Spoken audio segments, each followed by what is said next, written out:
এই সময়টা আপনি একটু ঠান্ডা মাথায় বাসায় গিয়ে চিন্তা করেন। আজকে আদনান ভাই ওয়াজ করে গেছে, আমি একটু চিন্তা করি, আপনার আমার হায়াত সর্বোচ্চ হয়তো ৬০-৭০ বছর, আরো হয়তো আল্লাহ বাড়াই দিলে ১০০ বছর, এর বেশি গড়াইও আমাদের নাই, আছে? এখন আপনার বয়স কত? কারো ২০, ২৫, ৩০, ৪০, ৫০, ঠিক না ঠিক?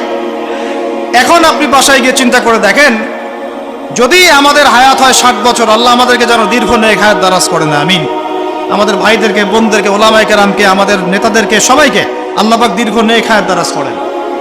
এখন কথা হচ্ছে, যদি ধরে নেই যে আমাদের হায়াত ৭ বছর, আপনার আমার বয়স থেকে কিন্তু ৩০, ৪০, ৫০ বছর অলরেডি চলে গেছে।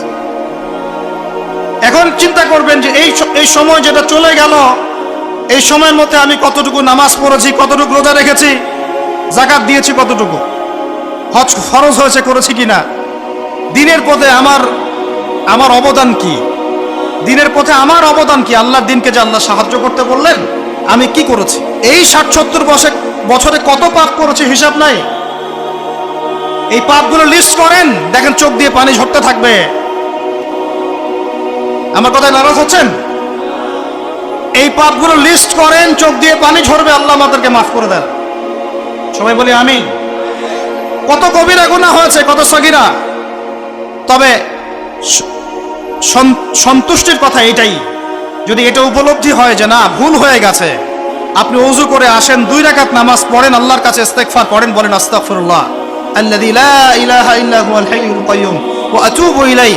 আল্লাহ পাক এক মুহূর্তে আপনার সব পাপ তো মাফ করে দিবেনই, সব গুনাহকে নেকি দিয়ে পরিবর্তন করে দিবেন ইনশাআল্লাহ। সময়ের কসম বলতে আল্লাহ কি বুঝিয়েছেন ভাই আমার সাথে বলেন?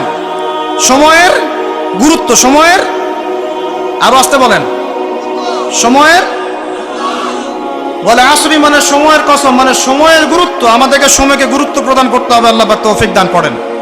আজকে বাসায় কি করব? হায়াতের হিসাব নিব, কি করেছি এত বছরে, আর কি কি পাপ করেছি, পাপগুলোর কথা মনে পড়লে তওবা করে ফিরে আসবো ইনশাআল্লাহ, আল্লাহ পাক তৌফিক দান করেন।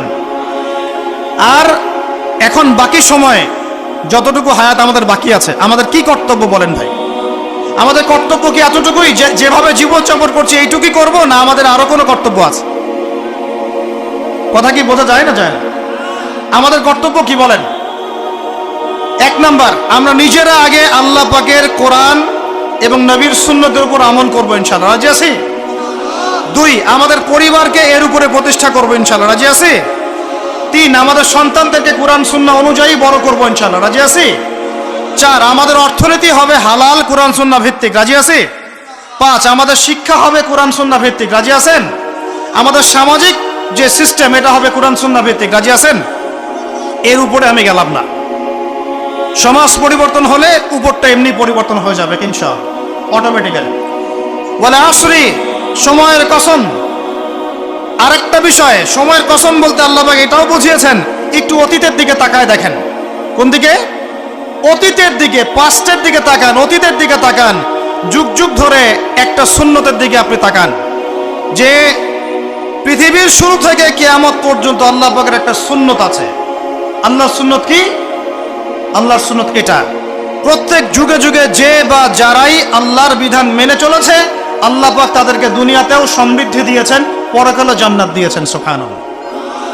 আর দুনিয়াতে প্রত্যেক যুগে যুগে যে বা যারাই আল্লাহর বিধান মানে নাই, রাসূলের বিধান মানে নাই, আল্লাহ দুনিয়াতে লাঞ্ছিত করেছেন, পরকালে জাহান্নাম দিয়েছেন।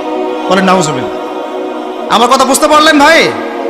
আরো একবার রিপিট করছি, আল্লাহর সুন্নত কি,